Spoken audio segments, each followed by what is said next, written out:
Wow, his hair is white as snow. I've never seen clothes like this before. They must be complicated to put on. I wonder how old he is. Where did he come from? He's awake! He's awake! When Shubai opens his eyes, he sees faces crowded around him. Having always been the observer of humans, Shubai finds himself being observed for the first time. Curious children with varying appearances are gathered by his bedside. They speak in a language that belongs to the outside world he observed for so long. Shubai's head dully aches as he struggles to recall everything that happened.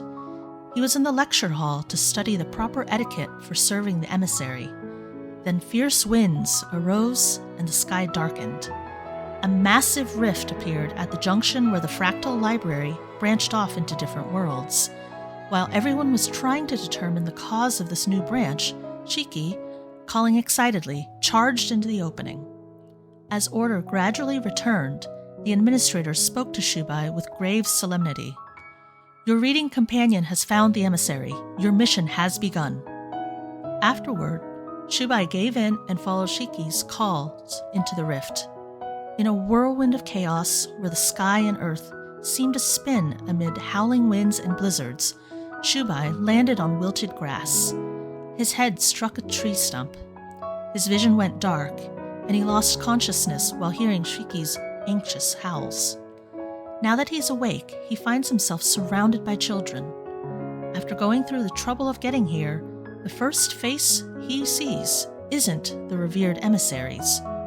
Shubai wishes he could pass out again. Everyone, please give him some space. Don't crowd around him. He needs air to breathe. A woman approaches. She appears to be in her 40s and is wearing a white lab coat. Shubai has studied many materials about this era in preparation for meeting the emissary, so he recognizes this as a doctor's attire.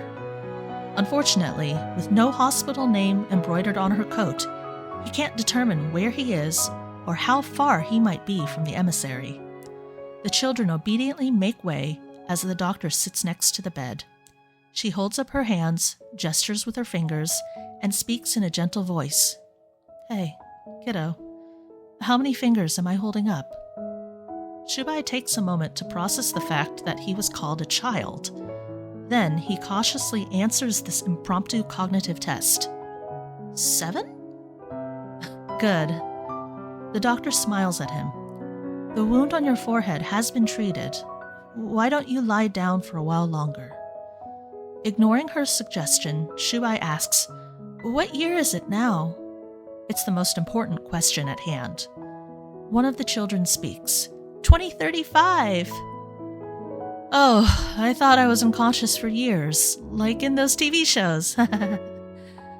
Noticing the confusion and concern in the doctor's eyes, Shubai quickly explains himself. Thankfully, TV shows were his most important resource for learning about this era. The doctor smiles, and Shubai breathes a sigh of relief. Then, he asks another important question. This is Lincoln City, right? In the autumn of 2035, this timeline's emissary of the divine should have just entered Lincoln Medical School. 3 years later, he'd relocate and attend the medical school in Skyhaven. Lincoln City? The doctor looks surprised. That's thousands of kilometers from here. When the patrolling hunters found you this morning, you were unconscious in the wasteland nearby. You were alone. The emissary isn't here? Shubai's eyes widen, unable to believe it. Shiki's nose is more sensitive than a dog's. How could he have led him astray? Throwing aside the covers, he immediately tries to get out of bed and puts on his shoes. I need to go to Lincoln City. No. The doctor's expression becomes stern as she presses him back down with one hand. Her voice remains calm. You've been unconscious all day, and it's already nighttime. Wanderers emerged from the cracks in the stone walls near where you were found. The Hunters Association has temporarily designated it as a no-hunt zone. It's extremely dangerous, and transportation won't resume until the alert is lifted. Will it take a long time? Shubai asks. Lying down, his face reveals his disappointment. It's for everyone's safety, the doctor replies. She leans forward to check on the bandages on his forehead and examine any wound drainage. Her ID badge slips into Shubai's view. Do you live in Lincoln City? Like it's his home? They serve the emissary of the divine. They don't need homes. No, I'm looking for someone, Shubai replies, his gaze falling on the ID badge before him. The upper left corner displays a human figure outlined in red and white lines, the symbol of Doctors Worldwide. In the name section, Dr. Althea. Lincoln City is huge. Who are you looking for?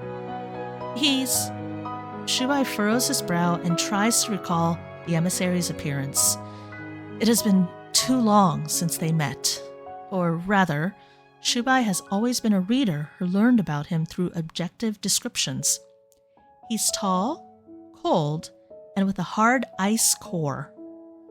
Dr. Althea blinks a few times, as if trying hard to imagine him. Shubai stares at her expectantly. Do you know someone like that? Dr. Althea shakes her head and laughs.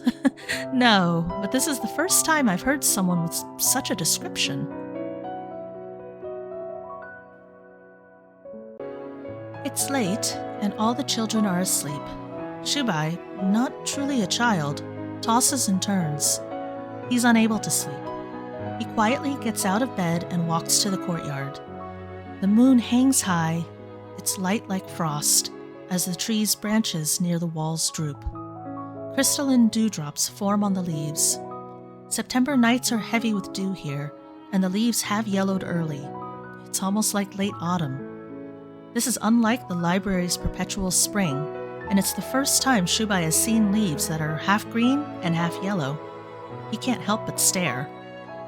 Dr. Althea sits under a lamp while filling out medical records. She looks up to see him, and a hint of resignation crosses her face as she beckons. Come here. Shubai brings over a small stool and sits down. Snoring softly, Shiki is curled up at Dr. Althea's feet.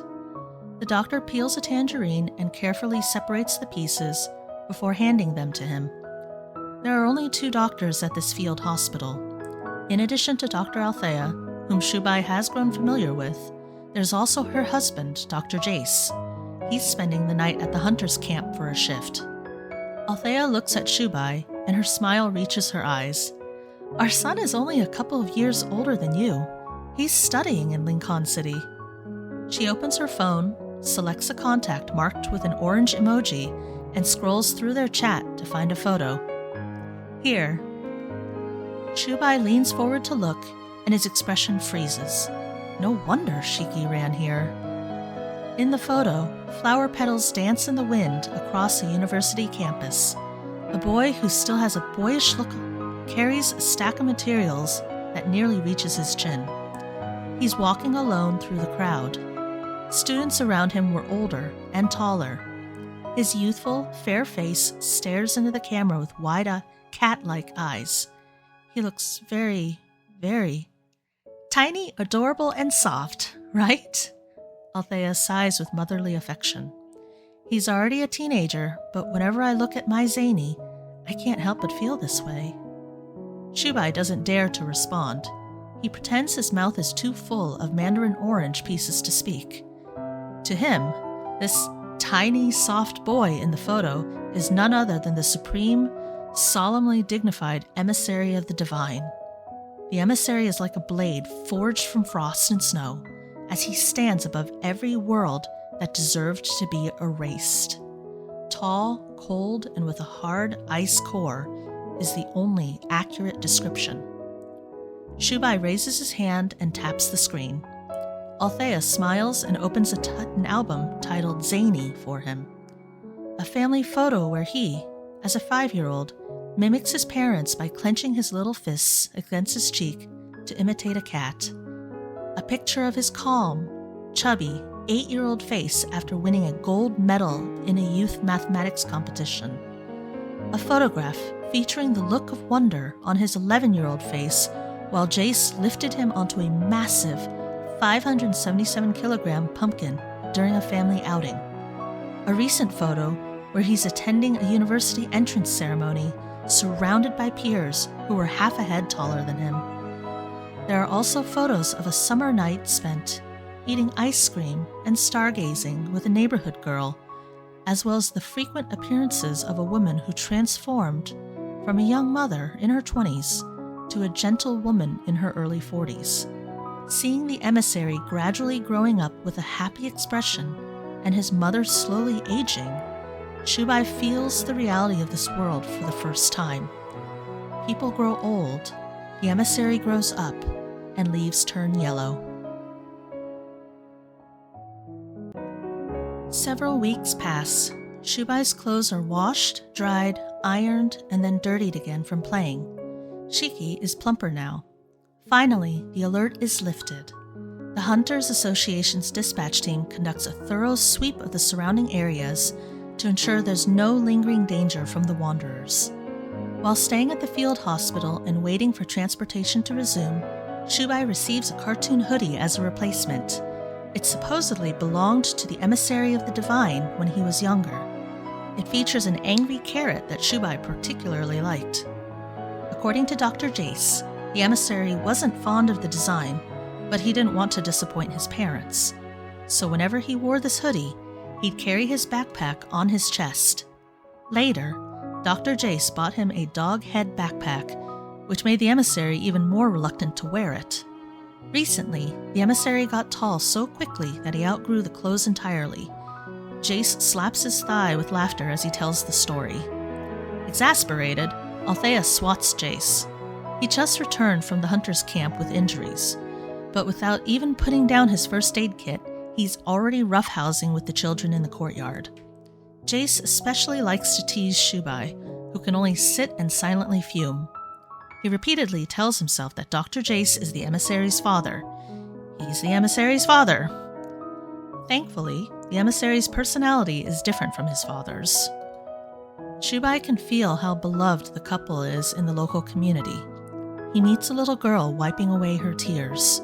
She says, "Grandma told me that Dr. Althea and Dr. Jace went to the market this morning to stock up for their next journey. They're not staying? It'd be nice if they did, but they're from doctors worldwide. They're only stationed here temporarily because of the sudden appearance of wanderers and their mission to mark off the no-hunt zone. Once the magnetic field stabilizes and this area is safe, they'll leave. There are people in other places who need them." Shubai understands to an extent. Sitting on a swing in the corner of the courtyard, he moves back and forth. He notices the leaves are more yellow as they fall onto his lap. Leaves return to their roots, and life ends. Shubai picks up a crisp fallen leaf. Time's passage, as described in books, is light when rolled between his fingers. It crumbles at the slightest touch. Now that transportation has resumed, Dr. Althea and Dr. Jace are preparing to depart. It's time for him to set off in search of the emissary of the divine. The distance from here to Lincoln City is vast. He needs to find the quickest route. The courtyard gate opens from the outside as the couple returns from shopping. Each carries several large bags of local specialties. For once, they aren't wearing their white coats. With sleeves rolled up, they cut pieces of colorful cardboard, fold them into perfect boxes, and place the items inside. It takes him a moment to realize that these must be what people call gifts. The gifts prepared by Althea and Jace are neatly arranged. They're waiting to be wrapped. Althea smiles as she takes out her phone and starts a video call. "Zayne, dear." "Dad, Mom." The call quickly connects. Shubai watches quietly, gazing at the emissary's face on the screen. It feels as though he's seen it countless times before. Yet somehow, this is also the first time. The emissary of the divine walks from the laboratory to the corridor. He holds his phone and meticulously keeps his face centered in the frame with the same precision he applies to his research. Althea laughs. "Hold up in the lab? Again? Your father and I bought some local specialties as gifts. As usual, you get to be the first one to pick your favorite before we give them to the other children." She turns the camera towards her husband, who's enthusiastically showcasing each gift. The emissary's answer is exactly what Shubai expected. Any of them will do. Hey, Jace responds with a playful scolding expression. How can you say that? Althea also looks at him tenderly. Zayne, everyone should have something they like the best. In the video, the emissary lowers his gaze. He appears to be considering something. Seconds pass before he offers his parents a faint smile and nods. Even after the call ends, Shubai remains puzzled. He has no favorites either. Every world's story is equally interesting, and every world's ending is the same. From a perspective that exists on a higher plane of existence, the one emotion he can never possess is preference. After dinner, Althea and Jace give the beautifully wrapped gifts to the children, who jump with excitement. Althea looks around and waves to Shubai, who has stepped aside. Shubai, come here. This is for you. I get one too? Shubai's mouth opens slightly in surprise. He doesn't belong here. Of course. Jace mimics Shubai's surprised expression. Smiling, he says, and since you're heading to Lincoln City to find someone, we've prepared snacks and travel essentials for you. A raincoat, wet wipes, a power bank. Remember to change your forehead bandages regularly. We have also asked a hunter who's returning to the Hunters Association to take you to Lincoln City. That way, we won't have to worry. He points to a backpack placed under the table nearby. The snacks and travel essentials he mentioned are actually a bag that's packed to the brim. Will this be too heavy? Concerned, Althea touches her chin. Not really. It's better to be fully prepared. Didn't we do the same thing for Zayne? Jace says cheerfully. Shubai catches the keyword and his eyes light up. Zayne used to travel like this too? Yes. Sometimes to visit us, sometimes to travel alone. When you go to Lincoln City, you might find this useful. As Althea speaks, she takes out a neatly folded map. Shubai unfolds it to see marked routes. There are detailed notes next to each stop with handwriting that's elegant yet steadfast. First, take the bus, then the plane, the light rail, walk 3 kilometers. Shubai murmurs to himself as he traces the route on the map. His eyes scan the printed information. Abbreviated place names, scale bars, shapes of regional boundaries, and the direction of every road. With the help of the handwritten notes, understanding the complex map is remarkably easy. He can instantly memorize the entire thing. Confused, Shubai points to the final section that involves traveling on foot. Wouldn't it be closer if you got off at the previous station? Why go 1 station further and then walk back? Because it's autumn, Althea smiles when she answers. Taking a detour from the next station lets you walk through a grove of blooming osmanthus trees. Golden blossoms with their faint fragrance are colors and scents that only belong to autumn.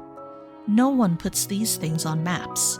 This is the kind of beauty that only known to those who have walked the paths themselves. Is beauty really important? The osmanthus trees will eventually become bare. Shubai is more confused. Althea pauses for a moment and looks at her husband. Then they both laugh simultaneously.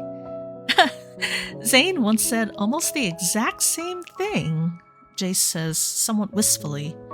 When he was little, the only time he ever came to us with a question about school was when his teacher commented that his narrative essay lacked emotion. We tried to help him figure it out, but he still couldn't understand. Then one day, he accidentally misses stop, discovered the grove of osmanthus trees, wrote about it in his essay, and earned an A+ for the first time. Huh? How can someone with a meticulous, flawless mind as the emissary miss a stop? And what did that have to do with beauty and emotion? Seeing Shubai's confusion, Althea doesn't continue to explain. She just gently strokes his hair and says, "During your trip to Lincoln City, you'll have the perfect opportunity to see it for yourself." Before departing, Shubai changes back into the clothes he arrived in and runs up to Althea. He places a note in her palm with handwriting like little sketches. I asked the hunter about the proper format for an IOU. I'll repay you tenfold for all the expenses during my stay. Jace leans in to examine it. Whoa! This isn't an IOU you should sign willy-nilly.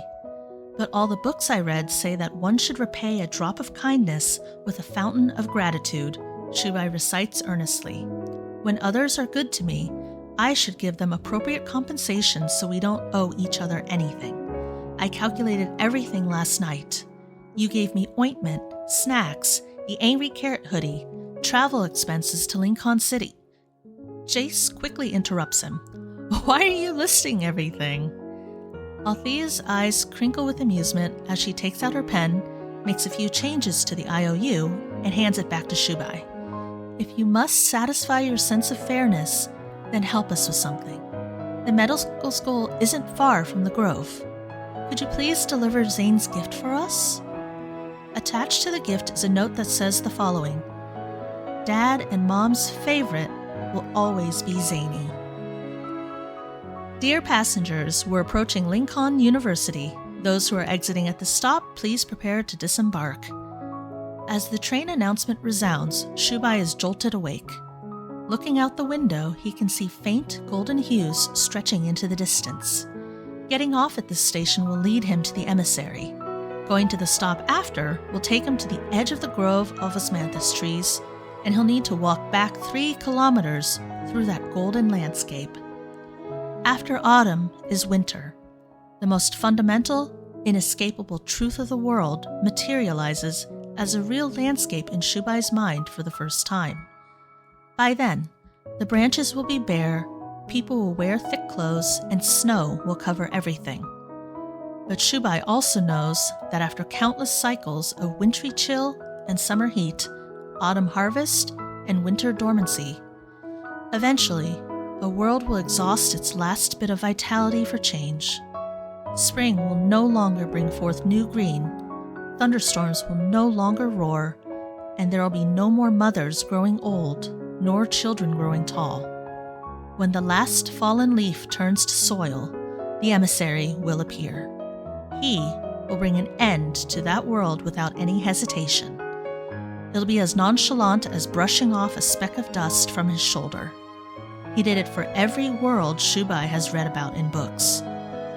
Did the emissary imagine it this way too? That every place he experiences will eventually become one he must destroy. Shubai recalls how, before departing, he asked Althea why the emissary missed his stop. Her gentle sigh drifted away with the breeze. Early last autumn, we moved. The changing of seasons, even when written in vast, endless stories, would be glossed over in a single glance. They carry no emotion or meaning. Yet someone who never made mistakes was momentarily lost in thought and missed his stop. He walked into a grove of osmanthus trees he was never supposed to enter. What his pen recorded was autumn, and what was etched on paper was a farewell. Cheeky, hidden in the backpack, lets out a small yelp. Shubai hurries just before the doors closed. Standing on the platform, he looks back one last time toward the direction of the grove of osmanthus trees. This journey ends here. His mission is to find the emissary of the divine, and he must remind him of his duty, to let go of seasons destined for destruction and to never miss his stop again. Behind him, the train rushes past. Its melodious announcement gradually fades away. We look forward to seeing you again.